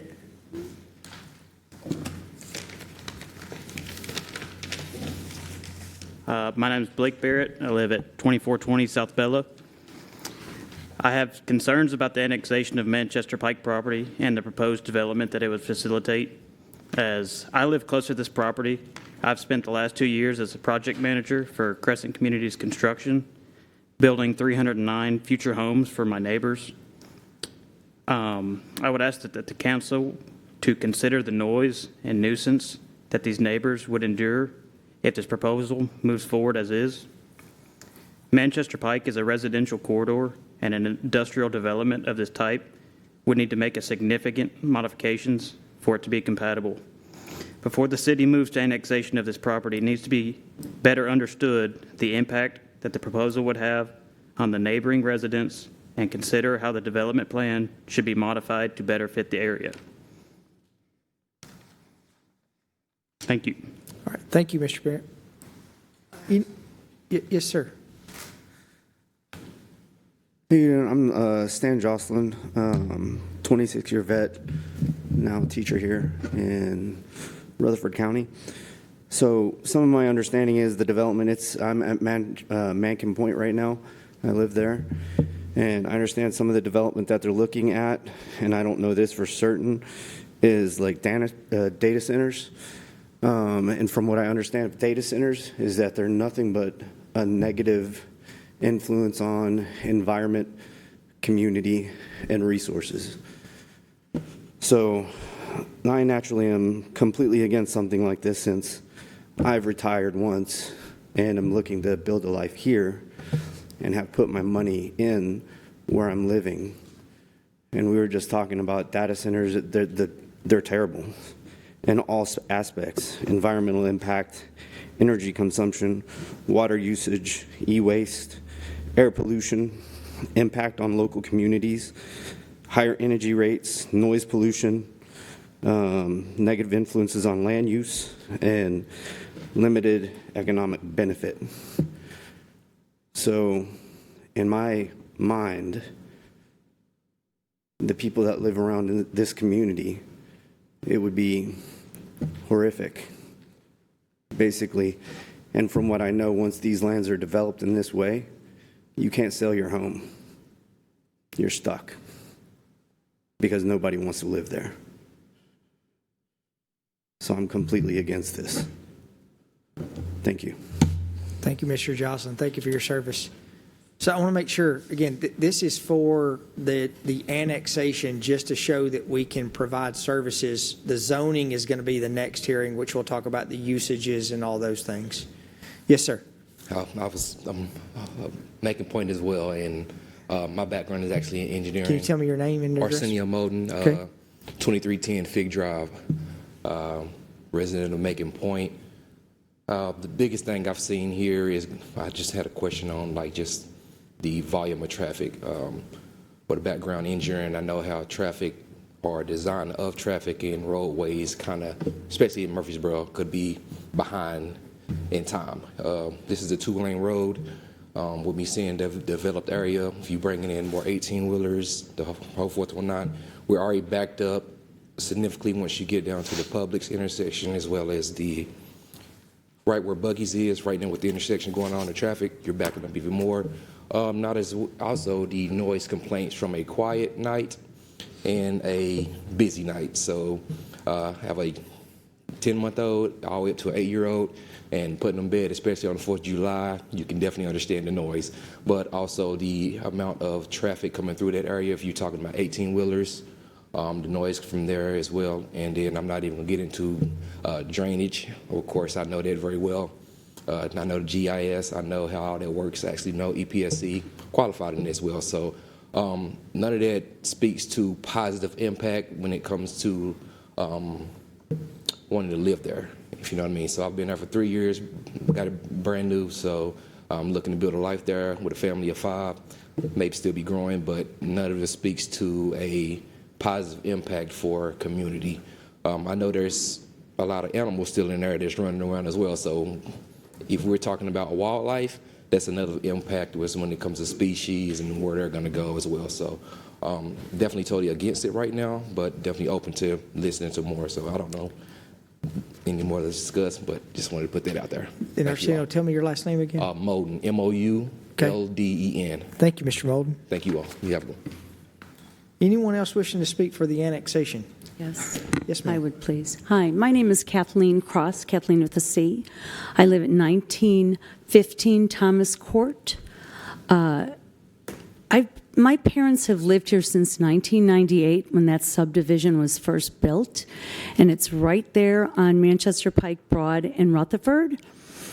And I've been coming down here since 1998 from the north, and I moved here about 8 years ago when my father passed away, and my mom just passed away, and she passed on her property to me. And I'm at retirement age, just about, and it's a wonderful property. Murfreesboro is a wonderful place to live. It's a wonderful place to come down to. I've watched it grow, literally almost triple in size since 1998, rapidly. And the infrastructure is just... It's unbelievable, the amount of people coming down here and what's being done. And as far as annexing this property, very much opposed for commercial property. It has wetlands on it. We need to start to preserve some of these areas that we are building out and just going crazy and building up. And these are some beautiful areas, and I just would hate to see it developed on like that for commercial property. Right now where that Buc-ee's is going in, the traffic is horrific. And those were my side roads. Those are they're long gone. And where we have our subdivision comes out on Manchester Pike and Elam, the accident rate there is also horrific. It needs the next plan of business is a stoplight or a stop sign. Regardless, if you annex this for commercial property, number one, you're going to lose all that land that's just beautiful to the deer that have already been misplaced from that Buc-ee's area and all the other buildings that are built up. Those poor animals are already being moved and rezoned, so to speak. And it's just going to cause so much more traffic. It's going to ruin Murfreesboro, in my opinion, especially with those data centers, but I don't even want to go there yet. I'm hoping we won't even have to have that discussion, because that will be a really bad decision for Murfreesboro, in my opinion. Thank you. Thank you so much. Anyone else wishing to speak for the annexation? Good evening, Council. Good evening, Mayor. I'll ask you to excuse me in advance, my first City Council meeting, so if I have any protocol breaches, pardon me. I'm Richard McDaniel, 2109 Irby Lane. My wife and I relocated from Dallas-Fort Worth, Texas in spring of 2024 after 40-plus year residence, and this was our retirement location. For several reasons, two of which were smaller communities, certainly smaller than the Dallas-Fort Worth area, and you can appreciate Dallas-Fort Worth as sort of a gigantic industrial park in many ways, and that's really, we were trying to get away from that sort of thing. So we've seen, just in the 2 years we've already been here, Irby Lane traffic is increasing. Nobody pays attention to the 30-mile-an-hour speed limit, and I understand your comment about this is an annexation discussion, not a zoning discussion, but I think we all know, one is going to automatically lead to the other. And the way to stop it now is to stop this annexation decision, at least for this kind of a development. The comments about the data center and the impacts to home value, my wife and I have put a lot of our retirement funds into this relocation, into the property we've bought, and all that's going to Murfreesboro. A data center, I don't see how that's going to bring a lot of benefit to Murfreesboro City. So in any case, we're hoping for a nip this development in the bud, as they say, but I'm sure we'll be talking again some more. Appreciate your time. Thank you, Mr. McDaniel. Anyone else wishing to speak for the annexation and the plan of services?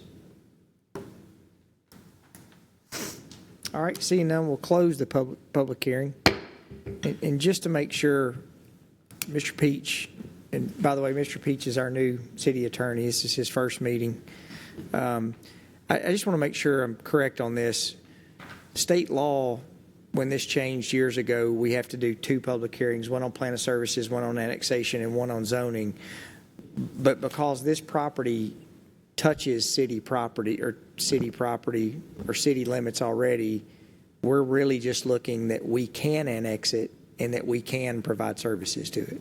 Sure, it's contiguous. It's not non-contiguous where you'd have to have an agreement with the county to serve in between, so. Yeah. I just didn't want the residents to think if we vote for the annexation, we still have to go through and talk really about what everyone's here to talk about, and it's the zoning. So, all right, so the public hearing for the annexation is closed. I'll just make some comments. This is personal to me. You know, I live on Southeast Broad. It's a 2-lane state highway. You get down to Broad and Rutherford, and you may recall a couple of months ago a developer approached us about 300 to 400 rental units right in there on Broad, and there's simply not the infrastructure for that. You keep on going down Broad past Elam to this particular property. I just personally don't think it's a good fit. You've got houses across the street. If we were talking about potentially down the road, more homes or townhomes, I think it'd be a different conversation. I understand, you know, the city wants to annex because then it's the cities gets the taxes on it. I just think long term, if you look at that road, just even in the mornings, it's a nightmare. It's a nightmare in the morning. It's a nightmare in the afternoon. I don't think it's ready for this type of project, especially if you've got any sort of tractor trailers coming down 41 off of Rutherford. So those are my thoughts on it right now. I'll make this comment because I'm already on the record at Planning Commission how I feel about the overall project, but just voting on the annexation and can we service it and can we take care of it is a different conversation. So I'll make a motion to approve annexation.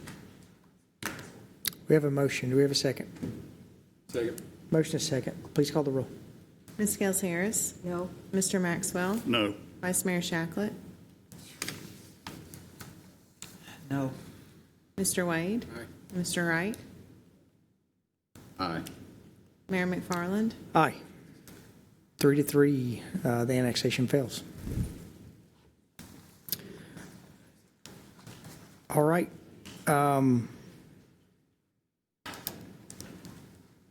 There's no real reason to go to the zoning, correct? Yep. There's no reason. That would be correct if it's not annexed, then it's not. Okay. I do want to make a quick comment about the zoning, and I've studied this, especially after talking to Greg and also Mr. Newman. And I hate to always sound like the old person, but I guess I am now. I literally lived in Magnolia Trace when Joe B. Jackson Parkway was cut through, and I woke up one morning and saw Joe B. Jackson being cut through 25 years ago. And we've had a really a delineation on what is industrial to what is not industrial on Manchester Pike. And we had a lot of conversations back then on Joe B. Jackson Parkway that we did not want to put truck traffic and industrial traffic on a 2-lane state road. That was discussed multiple times. And so as some of these developers are buying up single-family homes along Broad Street, I'm just stating my opinion, I would tread very carefully bringing 18-wheel and distribution traffic out onto a 2-lane road state project that in our lifetime has no chance of being improved. Broad Street is not going, or Manchester Highway is not going to be improved by the state.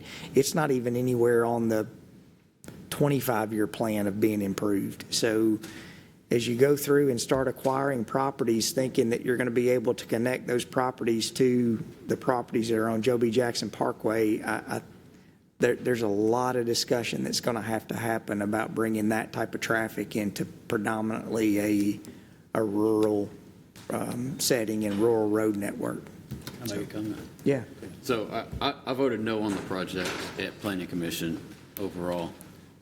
I do not want to see a major state road. Once we start that, this is industrial, then we've opened the door for more industrial down the road and more industrial down the road and more industrial down the road. We've got a nice neighborhood across the street. We've got the Maples a little further down the street.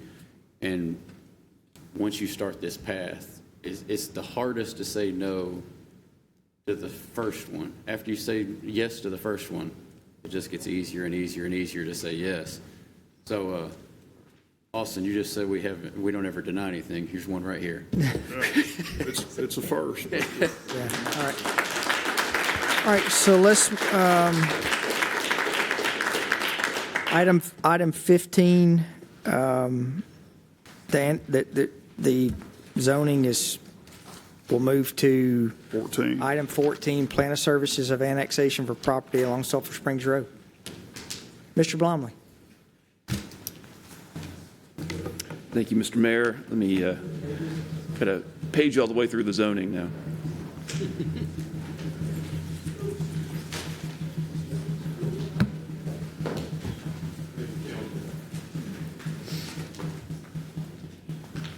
Mayor, I do believe that's something that we could put on our agenda for our retreat, to talk about what that property is.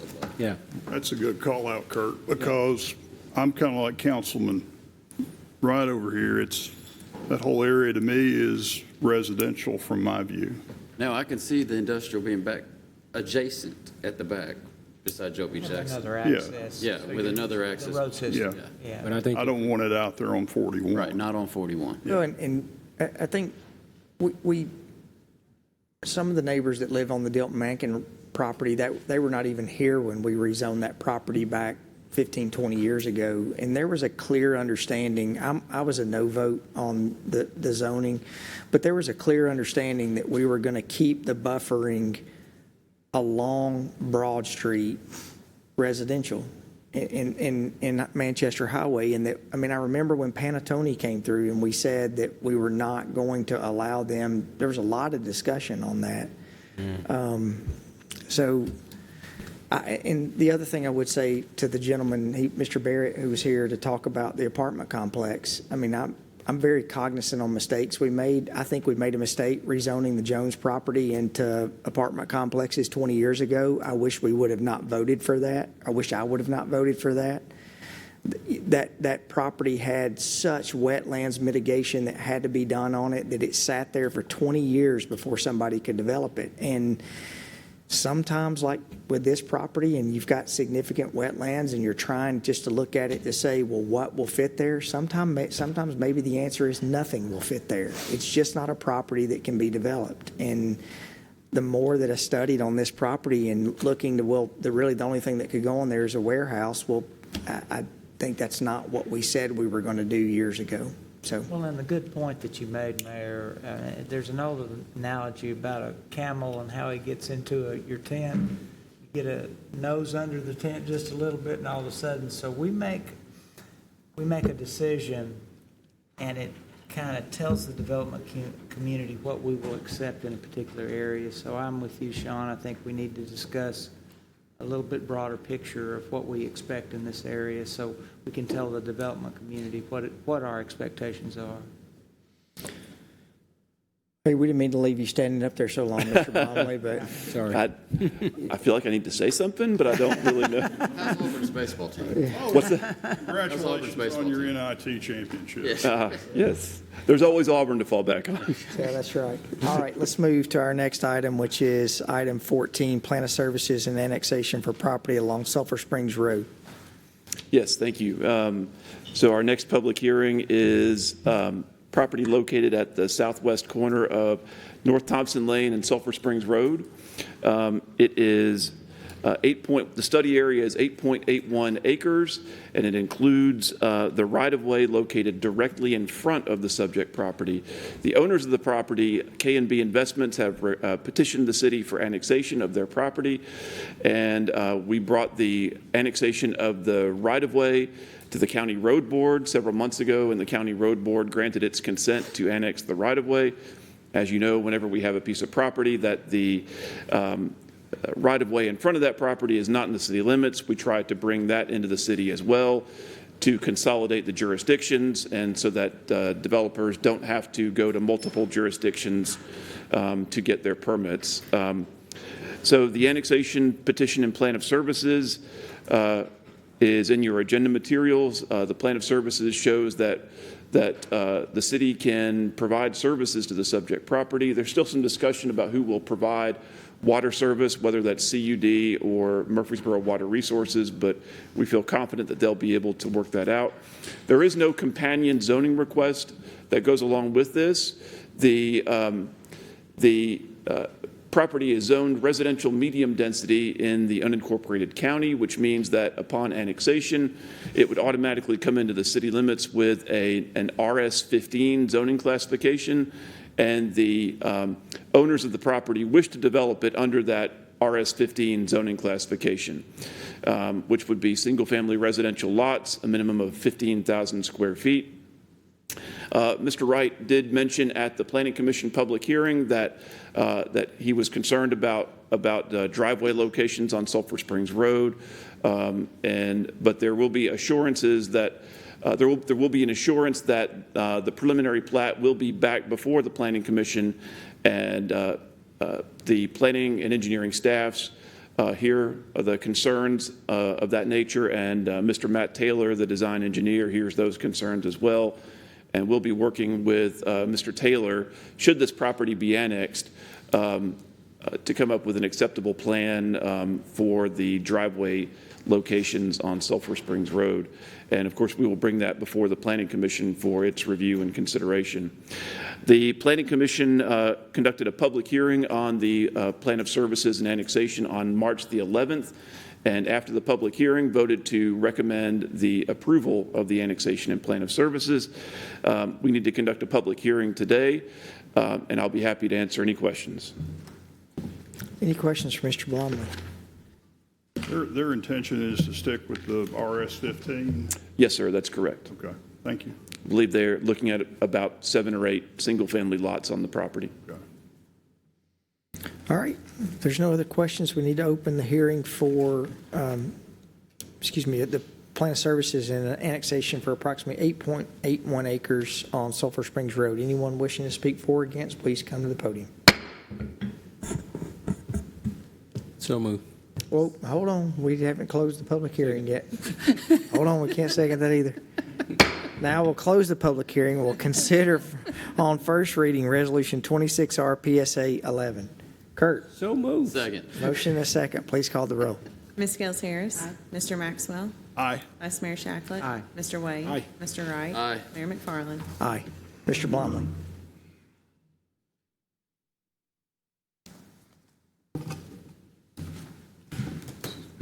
I'm sorry. We'll move to item 15, amending the zoning ordinance minimum rear yard requirements. I thought I was just going to stand up here for a little while longer. It's completely off the rails. So this zoning ordinance amendment that we are bringing before you is a very simple and short zoning ordinance amendment, but we think it's really a good olive branch to some property owners and home builders, especially some property owners and of property that are located in older areas of the city.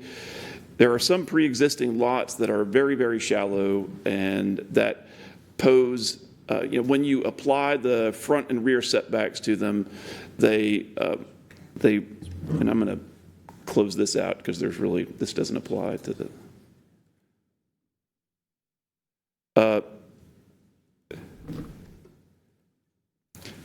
Once you apply the front and rear setbacks, there's really not a functional building envelope due to the shallowness of some of these lots.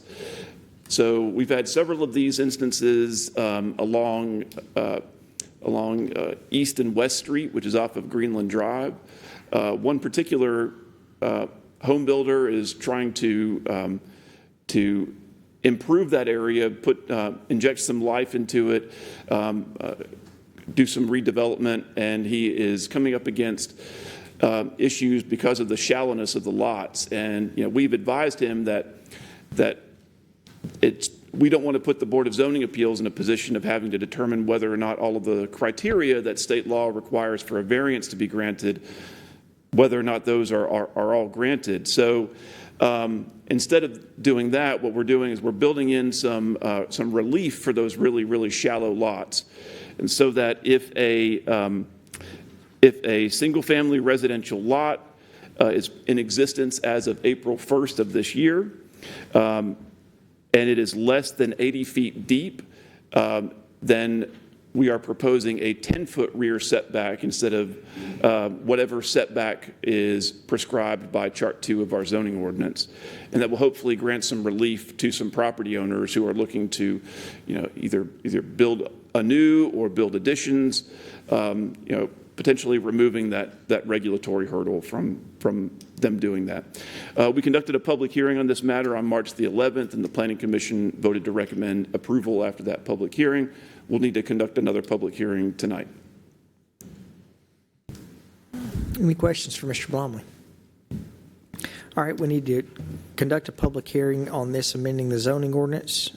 Anyone wishing to speak for or against, please come to the podium.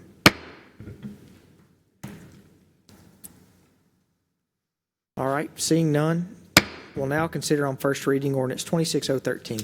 Move for approval. Second. Motion is second. Please call the roll. Ms. Gels Harris. Aye. Mr. Maxwell. Aye. Vice Mayor Shacklet. Aye. Mr. Wade. Aye. Mr. Wright. Aye. Mayor McFarland. Aye. Can I ask a question? Yes, sir. Is this property where that old cabin was? Are you going back to the Sulphur Springs property? I don't believe that there are any residential structures on there now. Okay. I believe there may have been in the past. Matt, or you or your client? Okay. At one time, there was a real, in that area, and I want to say it was on that property. I'm sorry, it was just a curious question. It was a historically significant cabin on that property. I think Bill wants to relocate it up here to the plaza. Right.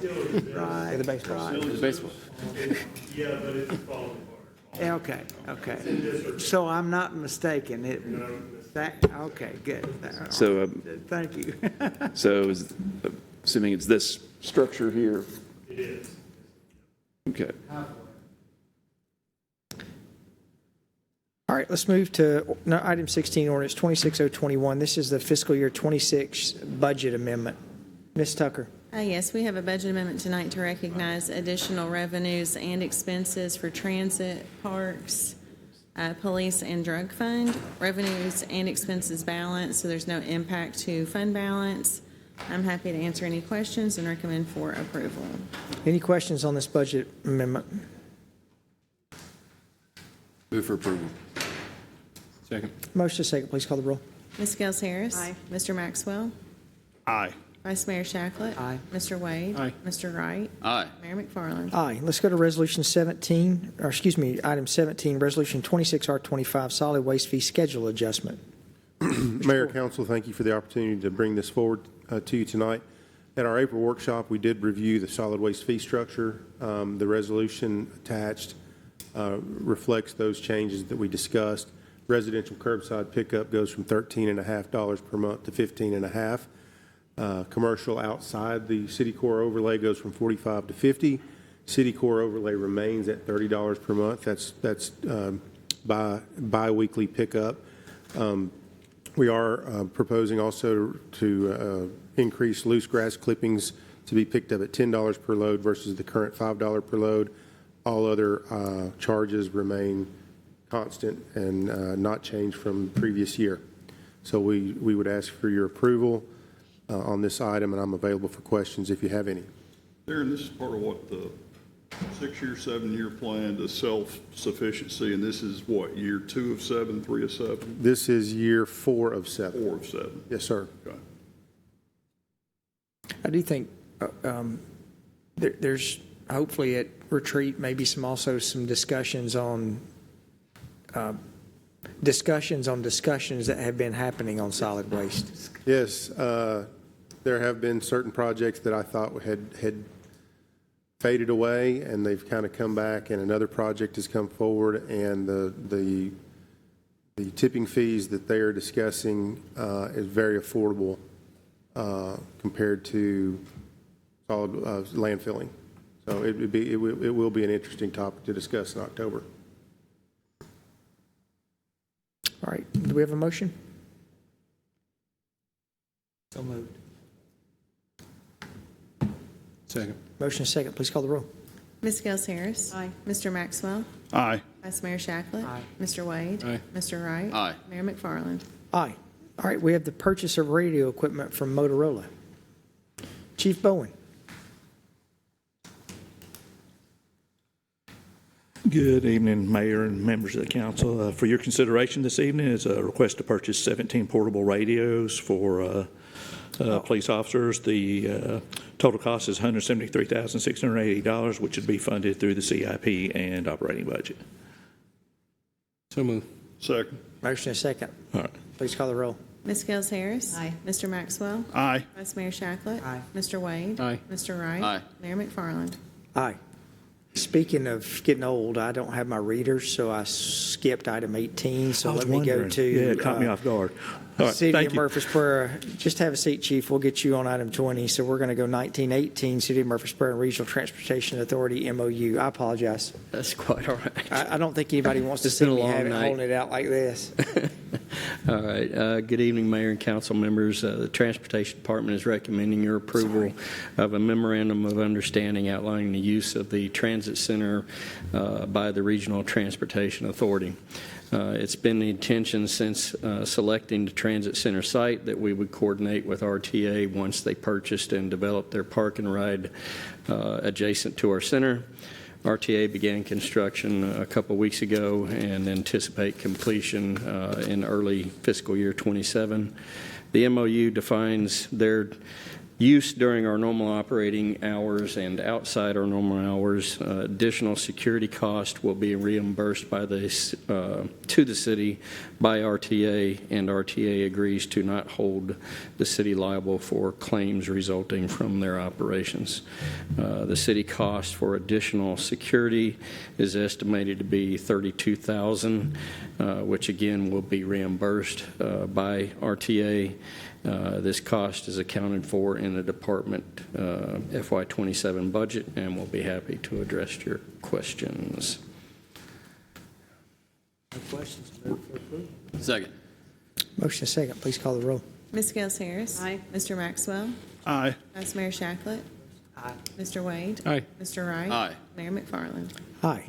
Hey, Russ, just before you go, I'm glad we approved this. One thing I guess I would ask, I guess about 6 months, 9 months ago, we had a question about the number of one-way tickets out of Nashville and the outbound. There was a pretty significant gap.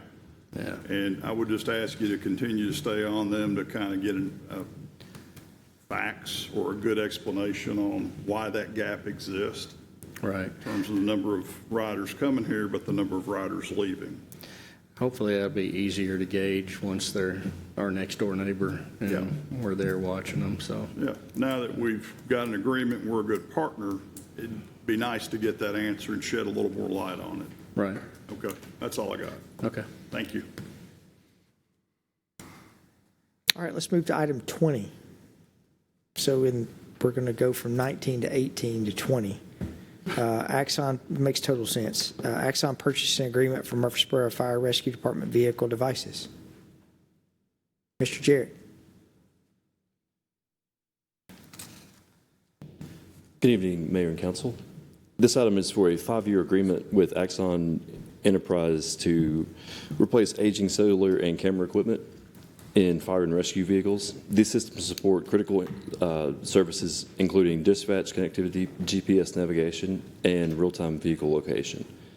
The cost is approximately $91,000 per year over 5 years, for a total of about $453,000. Funding for the first year is included in the FY26 CIP budget, with the remaining years funded through the fire and rescue operating budget. Be happy to answer any questions.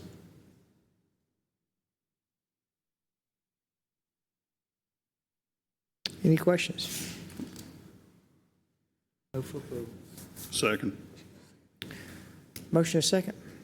Ms. Gales Harris. Aye. Mr. Maxwell. Aye. Vice Mayor Shacklet. Aye. Mr. Wade. Aye. Mr. Wright. Aye. Mayor McFarland. Aye.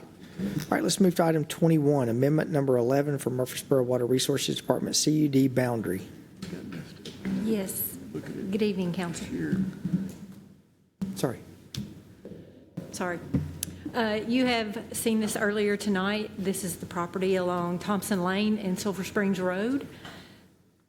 We have a request from SEC on behalf of the developer to transfer this property from Consolidated Utility District's water service area to Murfreesboro Water Service Area. Our department has a 20-inch water line along the west side of Thompson Lane, which touches the property. Consolidated Utility District only has a 6-inch water main along Sulphur Springs Road, and it dead ends about a little into the property from the west, plan left. And to serve the property with domestic and fire protection, the 6-inch with Consolidated Utility District's 6-inch water service wouldn't be able to provide fire protection. So it's best for the developer to extend water from our 20-inch water main in order to provide that fire protection. This has been to both the Water Resources Board and Consolidated Utility District and is here before you for your final approval to transfer this into our water service area. Any questions? So moved. Motion is second. Please call the roll. Ms. Gales Harris. Aye. Mr. Maxwell. Aye. Vice Mayor Shacklet. Aye. Mr. Wade. Aye. Mr. Wright. Aye. Mayor McFarland. Aye. All right, we have the sewer AI inspection and asset management software. Yes, this is going to be, if approved, a sole source purchase. It is our data collection for our CCTV of our sanitary sewer system. This sewer AI will store our database and videos on the cloud. It integrates into our GIS. It uses the same pipe defect coding as our current software, which is WinCan. It has future option of risk and rehab module that right now we are the risk and rehab module, our staff, and because we use the database and the information from the CCTV video to create our sewer rehab projects. We have talked to IT, purchasing and legal on the agreement for this. And our CCTV database is the most important tool other than our sewer flow monitoring in determining our next rehab projects. And so our operations and maintenance would like to move from this software, from WinCan. One reason is because the customer service with WinCan has declined over the years, and we have had data issues with the videos of that, and so we would request approval. We are requesting the 3-year contract. It's $27,600 per year, but we wanted to lock in and worked with purchasing and sewer AI to lock in the pricing, so the 3-year total is $82,800. And we request approval. Love to ask questions, but so moved. Second. Motion and a second. Please call the roll. Ms. Gels Harris. Aye. Mr. Maxwell. Aye. Vice Mayor Shacklet. Aye. Mr. Wade. Aye. Mr. Wright. Aye. Mayor McFarland. Aye. All right, Afterwards, Valerie. Okay. You Let's can come move by and this- I can show you a video, too. Okay. Curious. let's move to City Works Task Order Payment Reconciliation. Mr. Core. Yes, Mayor, Council, again, thank you for this opportunity. But this is really to true up some of the expenses for the 2019 City Works permitting license and land implementation that True North provided the city. So it's really just cleaning up some outstanding invoices. In 2019, we anticipated about a $535,000 expense.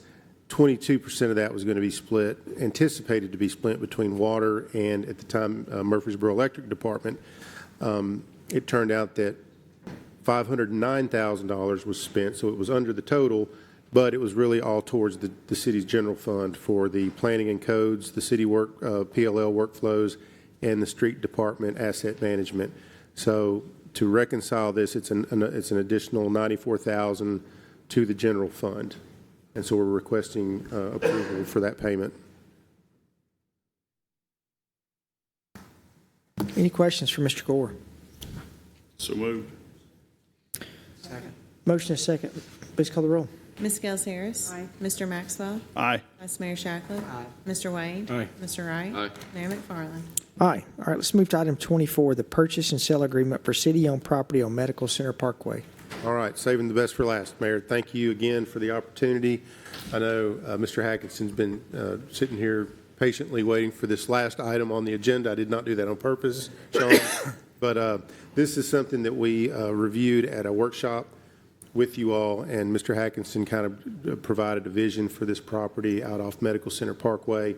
It's the just under half of the city-owned tract that faces the river. It's 8.62 acres out of a 20-acre tract. You all see the exhibit that's part of the purchase and sale agreement. We did go through an economic impact, and we're showing kind of the one-time property sale revenue and the annual property tax, sales tax, and job creation tax revenue. So we've negotiated a purchase price of $6 per square foot. That totals about $2,253,000. We have a closing that must occur no later than March 11th. We also have, if there's a failure to commence work, go vertical within a year, or continuously advance the construction towards completion, there is a clawback or a buyback clause in the purchase and sale agreement. We don't expect to have to utilize that, but we're here to ask your approval for the sale of this property to Hackberry 5. And I'm available for any questions, and I know we have some folks here that are available as well. And Mr. Hackson, if you'd like to talk, or you don't have to, if there's any questions.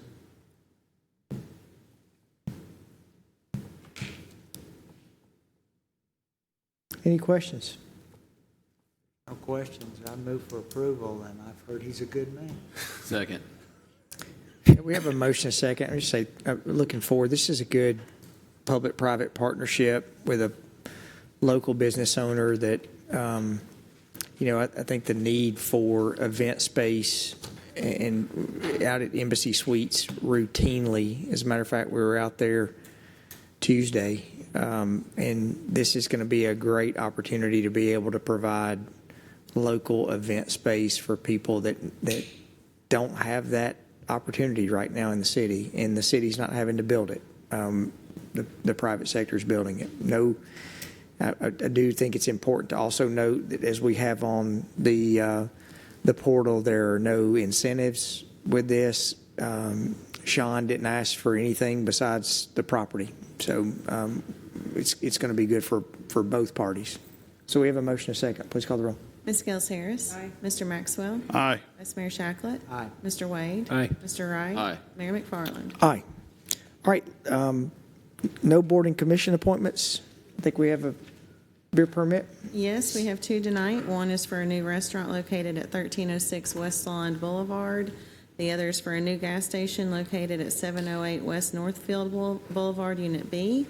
Both applicants have met our requirements, and we recommend for approval pending any final building and codes inspections.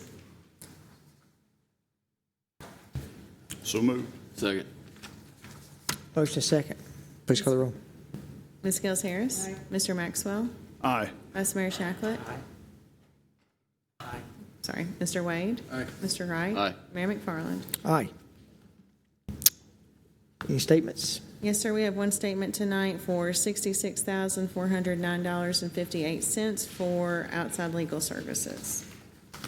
Any questions?